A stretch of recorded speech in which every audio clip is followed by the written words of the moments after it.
চুরুলিয়া গ্রাম। বন্যার জলে থই থই করছে পুরো গ্রাম। বর্ষাকালে এই গ্রামের হাট বসে নৌকার উপরে। চাল ডাল রসুন পেঁয়াজ মাছ মাংস সব কিছুই মেলে নৌকার এই হাটে।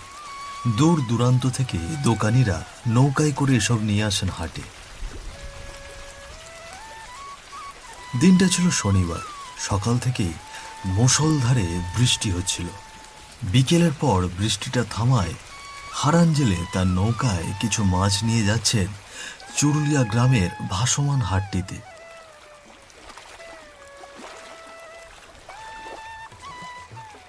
কিছুক্ষণের মধ্যেই এই হাটের পুরনো মাছওয়ালা হারান মাছ নিয়ে এসে পৌঁছল হাটে। বৃষ্টি থামতে না থামতেই হাটে বসেছে সারি সারি দোকান। হারান তার নৌকাটি পাশে ভিড়িয়ে শুরু করলেন হাঁকাহাঁকি।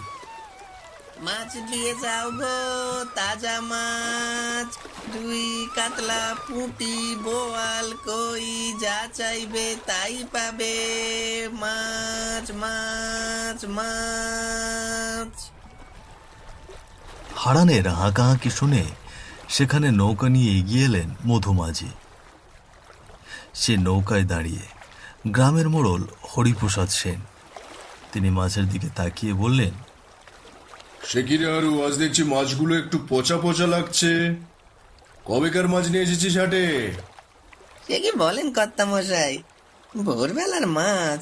সকাল থেকে বৃষ্টি হচ্ছিল, তাই তো হাটে আসতে পারলুম না গো।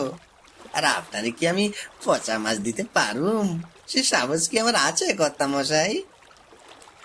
আপনি তো প্রতি হাটেই আমার কাছ থেকে মাছ লইয়া যান। আপনার কি কখনো খারাপ মাছ দিচ্ছি কর্তা বাবু? আরে না না, রাগ করিস না রে আরু, আমি তো এমনি বললুম। তা কত করে দর আঁকছিস এই মাছগুলোর? আপনার লইগা আগেই আলাদা কইরা রাখছি 5 কিলো মাছ কর্তা বাবু। 125 টাকা কিলো। আমার জন্য তো 25 টাকা ছাড় দিবি নাকি? আপনি কইলে কম রাখুন কর্তা মশাই। ঠিক আছে ঠিক আছে, আমারে তুই 5 কিলো মাছের সঙ্গে 2 কিলো পুঁটি দিয়ে দে। পচা হইলে কিন্তু আমি পঞ্চায়েত থেকে বলে দেবো তুই আমার পচা মাছ খাওয়াইছিস। মোড়ল মশাইয়ের কথা শুনে হাট জুড়ে লোকজন হেসে উঠল। হারান মাছওয়ালা একটু লজ্জা পেয়ে হেসে মাথা চুল করে। তার পাশে দাঁড়িয়ে থাকা আরেকজন মাছওয়ালা গদাধর বলল, ও হারান্দা, তোমার তো আজ ঘি বাদ গো।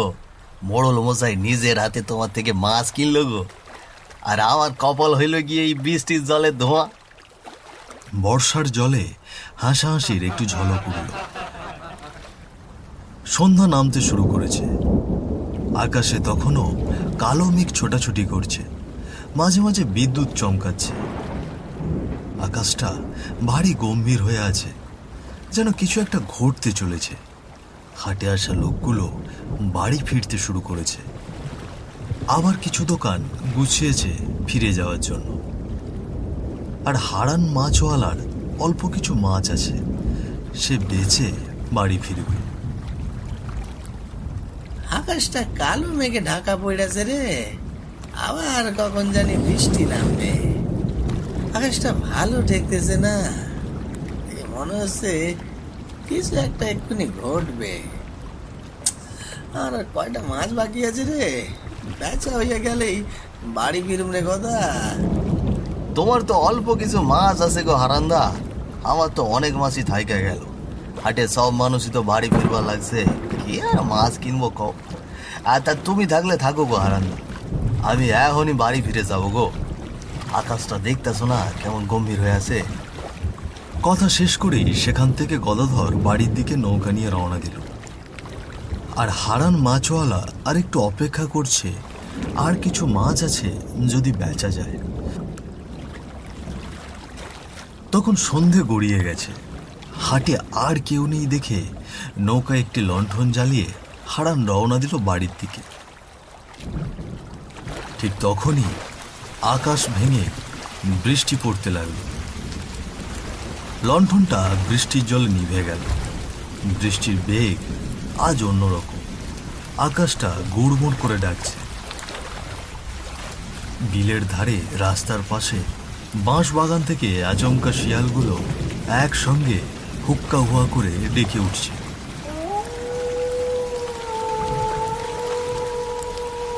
যেন কোনো বিপদের গন্ধ পেয়েছে তারা। বাঁশবাগানের বাঁশের ছায়াগুলো লম্বা হয়ে পড়েছে বানের জলের উপরে। থেকে থেকে হাওয়ায় মর্মর শব্দ করে উঠছে বাঁশগুলো। কুকুরগুলো একসঙ্গে কেঁদে উঠছে, যেন কারো মৃত্যুর খবর জানিয়ে দিচ্ছে। এমন সময় আকাশ ফেটে জোরে জোরে বাজ পড়তে শুরু করলো।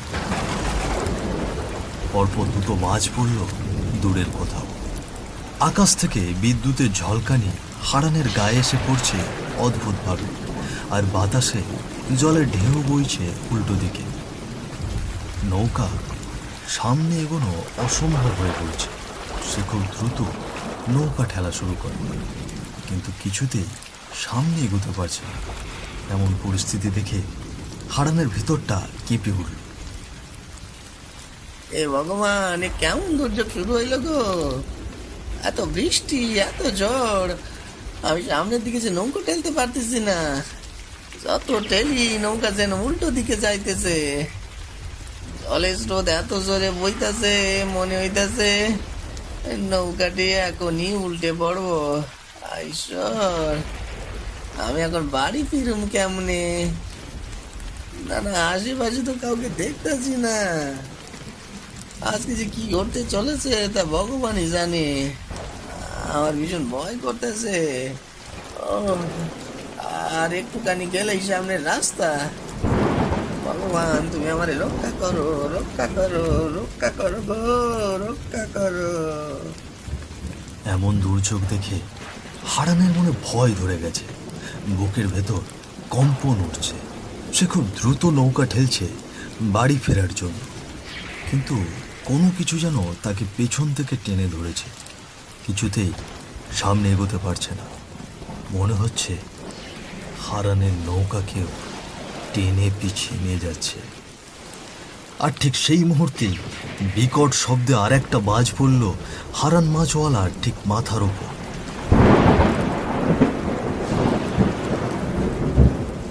হারান মাছওয়ালা সেই বানের জলের বুকে ঝলসে গেল।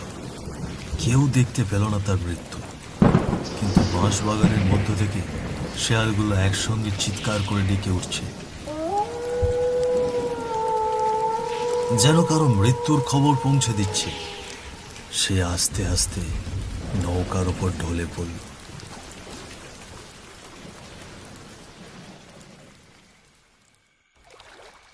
রাত তখন গভীর, চারিদিকে ঘুটঘুটে অন্ধকার আর নিস্তব্ধ। বৃষ্টি থামার পর গাছ থেকে পাখিরা ডানা ঝাপটা দিচ্ছে, আর বাঁশঝাড়ের মধ্য থেকে ভেসে আসছে শিয়ালের হুঙ্কার। তখন এক জেলে মাছ ধরছে নৌকাতে লণ্ঠন জ্বালিয়ে। হঠাৎই তার চোখ পড়ে একটা ভাসমান নৌকার দিকে, কিন্তু সেখানে কোনো মাঝি নেই। সে আস্তে আস্তে নৌকার দিকে এগিয়ে যায়। সে কাছে গিয়ে যা দেখল তাতে তার ভেতরটা কেঁপে ওঠে।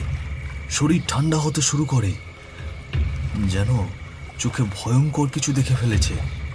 সেই জেলে হাত থেকে জাল ফেলে চিৎকার করে উঠল, হে ভগবান, এটা তো কারো লাশ! কেউ আছে গো, ঘাটের কাছে লাশ ভাসতেছে। জেলের চিৎকার শুনে আশপাশে যারা মাছ ধরছিল তারাও নৌকা নিয়ে ছুটে আসে সেখানে। লাশ দেখে সবাই ভয় পেয়ে যায়। একজনকে পাঠানো হয় গ্রামের লোকজনকে খবর দিতে। গ্রাম থেকে ছুটে আসে কয়েকজন, কারো হাতে কেরোসিনের লণ্ঠন, কারো হাতে বাঁশের লাঠি, সঙ্গে মোড়ল এলেন নৌকার ঘাটে। লণ্ঠনের আলোতে সবাই লাশের দিকে তাকিয়ে, কিন্তু লাশটা যে কার তা চেনার উপায় নেই। মুখটা একেবারে ঝলসে গেছে। মোড়লের পাশেই মধুমাঝি দাঁড়িয়ে। সে তার গায়ের জামা আর গামছা দেখেই চিনতে পেরে বলে উঠল, এই যে হারান্দা গো, পরনে এই জামা আমি দেখেছি।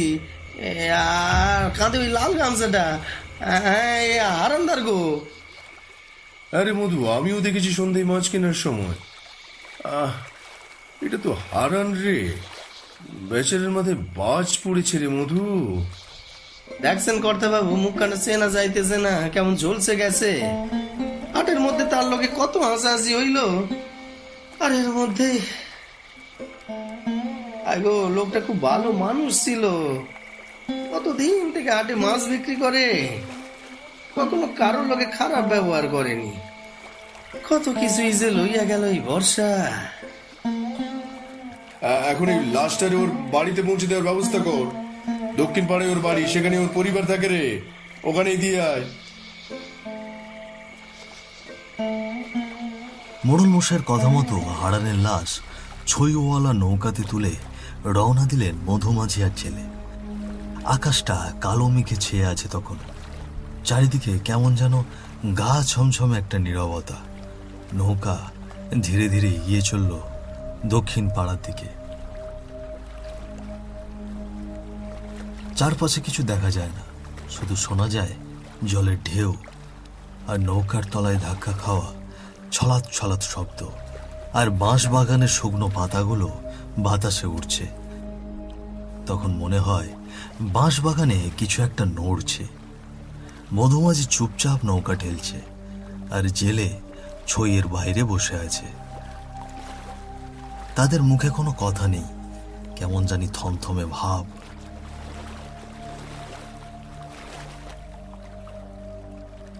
নৌকা যখন বিলের মাঝপথে, ঠিক তখনই বাঁশ বাগানের দিক থেকে দমকা হাওয়া এসে লাগলো তাদের গায়ে, আর আকাশ থেকে মুষলধারে বৃষ্টি নামল। শিয়ালগুলো একসঙ্গে হুক্কা হুয়া করে ডাকতে লাগলো, যেন কোনো বিপদের আগাম টের পেয়েছে। ঠিক তখনই বিলের পাড়ে জঙ্গলের পাশ থেকে এক লোকের গলা ভেসে আসলো তাদের কানে। ও দাদা, আমি হারান জেলের গ্রামের লোক গো, আমায় একটু নিয়ে যাও না, আমি ওই গ্রামেই যাব। এই বৃষ্টির রাতে কোনো মাঝি নেই গো। চারিদিকে ঘুটঘুটে অন্ধকার। লোকটির ডাক শুনে তারা মাথা তুলে তাকিয়ে অন্ধকারের মধ্যে শুধু কালো ছায়া ছাড়া আর কিছুই দেখতে পেল না। তারা কোনো কথা না বলেই বৃষ্টির মধ্যে নৌকা ঠেলে পাড়ের দিকে যেতে লাগলো। কিন্তু ঠান্ডা একটা হাওয়া এসে তাদের কানে যেন ফিসফিস করে বলছে সেখানে কোনো বিপদ অপেক্ষা করছে। বাঁশবাগানের বাঁশগুলো বাতাসে কেঁপে কেঁপে উঠছে। কিন্তু সবচেয়ে অদ্ভুত ব্যাপার হলো, সেই লোকটি পাড়ে দাঁড়িয়ে থেকে কি করে জানলো এই নৌকায় হারানের লাশ আছে, আর নৌকাটি হারানের গ্রামেই যাচ্ছে। এ কথা ভাবতেই তাদের বুকের মধ্যে যেন মোচড় দিয়ে উঠল। ঠিক তখনই বিকট আওয়াজে দূরে কোথাও যেন বাজ পড়ল।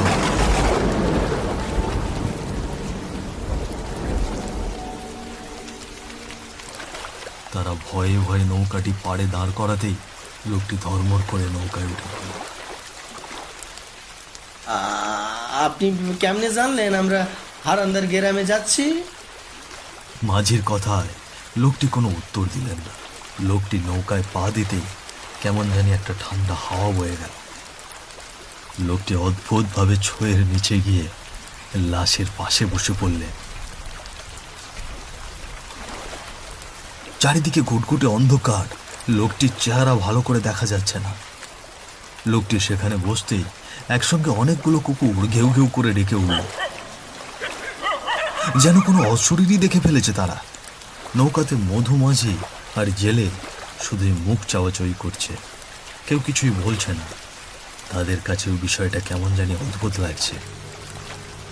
ঠিক তখনই যেন কারোর ভারী পা ছইয়ের ওপর ধীরে ধীরে ওঠার শব্দ। কি গো দাদা, কিছু টের পাইতেছো? আমার তো কিছুই ভালো ঠেকতেছে না। এই বৃষ্টির মধ্যে কোথাকার লোক নৌকাতে তুললা। নৌকাতে ওঠার পর থেকেই কেমন জানি অদ্ভুত কিছু হইতে লাগছে দাদা। সেইটা তো দেখতেছি, কিছু হইতে লাগছে, কিছুই বুঝতে পারতেছি না। এমনিতেই মুষলধারে বৃষ্টি, তার মধ্যে নৌকাতে লাশ, আবার হঠাৎ করে নৌকায় লোকটা উঠার পর যে কি শুরু হয়েছে, ও ভগবানের কৃপায় ভালো ভালো লাস্টারে পৌঁছাইয়া দিতে পারলেই আমাকে বাঁচান। সারা জীবন এই বন্যার জলে মাছ ধইরা বেড়ায় রাতভর, কিন্তু কখনো এমন ডর করে নাই আমার। ঠিক তখনই বাতাসের সাথে ভেসে আসে শীষ দেওয়া হাসির শব্দ। পরপর বাজ পড়ছে বিকট আওয়াজে। কিছুক্ষণ পরে তারা শব্দ পায় ছয়ের নিচে কেউ যেন শক্ত হাড় চিবোচ্ছে। তখন তারা ফিসফিস করে বলছে, ও দাদা, এইটা আবার কিসের শব্দ গো? মনে হইতেছে কেউ শক্ত হাড় দাঁত দিয়ে চিবুচ্ছে। হ্যাঁ গো দাদা, ছয়ের নিচ থাইকায় তো আওয়াজটা আইতেছে। লোকটা ভেতরে কি করতেছে দেখি তো, চলো। জেলের কথা শেষ হতেই আকাশটা আরো ভারী হয়ে উঠেছে। ঘন ঘন বিদ্যুৎ চমকাচ্ছে, আরো জোরে জোরে বাজ পড়ছে দূরে। সে আওয়াজে যেন বুক ফেটে হৃৎপিণ্ড বেরিয়ে আসবে। জেলের হাতে ছোট একটা টর্চ লাইট, সেটা জ্বালিয়ে ছয়ের ভিতর দেখতেই তারা সেখানেই থমকে যায়। তাদের মুখের শব্দ বন্ধ হয়ে যায়। তখন চারিদিক থেকে নানান আওয়াজ ভেসে আসতে শুরু করে। কখনো একসঙ্গে শিয়ালের ডাক, আবার কখনো একদল কুকুর একসঙ্গে হু হু করে কান্নার আওয়াজ করে। তারা যেন টের পেয়েছে এই মুহূর্তে এখানে কিছু ঘটতে চলেছে। আর সবচেয়ে ভয়ানক ব্যাপার, তারা দেখলো হারানের পাশে একটা অবয়ব বসে আছে। হাত পা বেঁকে গেছে অদ্ভুতভাবে, যেন হাত পায়ের হাড়গুলো উল্টো দিকে মোচড়ানো। মুখের ভেতর থেকে জিভ বেরিয়ে ঝুলছে। চোখ দুটো এত বড় বড় আর ফোলা যে চেহারাটা মানুষ আর পশুর মাঝামাঝি হয়ে গেছে। সে লাশের মাংস ছিঁড়ে ছিঁড়ে খাচ্ছে। যা তারা দেখলো তা দেখে গলার ভেতরে শব্দ আটকে গেল, শরীর জমে গেল, যেন রক্ত চলাচল বন্ধ হয়ে গেছে তাদের। জেলে কাঁপতে কাঁপতে মুখ চেপে ধরে বলল, ওইটা ওইটা মানুষ না গো মধুদা, ও হারান্দার বুক ছিঁড়ে রক্ত খাচ্ছে, হাড়গুলো ছিঁড়ে ফেলেছে গো দাদা। ও ভগবান, আমাদেরকে রক্ষা করো, আমাদেরকে রক্ষা করো ভগবান। তারা এক পা দুপা করে পেছোতে পিছুতে হোঁচট খেয়ে পড়ে গেল নৌকার চাটায়। খোলা চোখে তাকিয়ে থেকেও তারা বিশ্বাস করতে পারছে না তাদের চোখের সামনে এসব ঘটনা। ওইদিকে আর তাকিও না দাদা, চলো চলো এখান থেকে পালাই, নইলে আমাদেরও অনেক ধৈরা জান্ত খাইয়া ফেলাইবে। এই রাতের বেলা বৃষ্টির মধ্যে তারা কি করবে দিশা খুঁজে পাচ্ছে না। জীবন বাঁচানোর তাগিদে তারা সিদ্ধান্ত নেয়, চারিদিকে জল ছাড়া তো ডাঙ্গা নাই। আমরা যদি বাঁচতে চাই তাহলে জলেই ঝাঁপ দিতে হইব। জীবন বাঁচানোর তাগিদে তারা সিদ্ধান্ত নিল। তারা সেখানে আর একটু দেরি না করে দুজনে মিলেই ঝাঁপিয়ে পড়ল জলে। পিছনে হারানের নিথর দেহ সেই অবয়বের মুখে রেখে তারা সাঁতরে জীবনটা নিয়ে পালিয়ে গেল।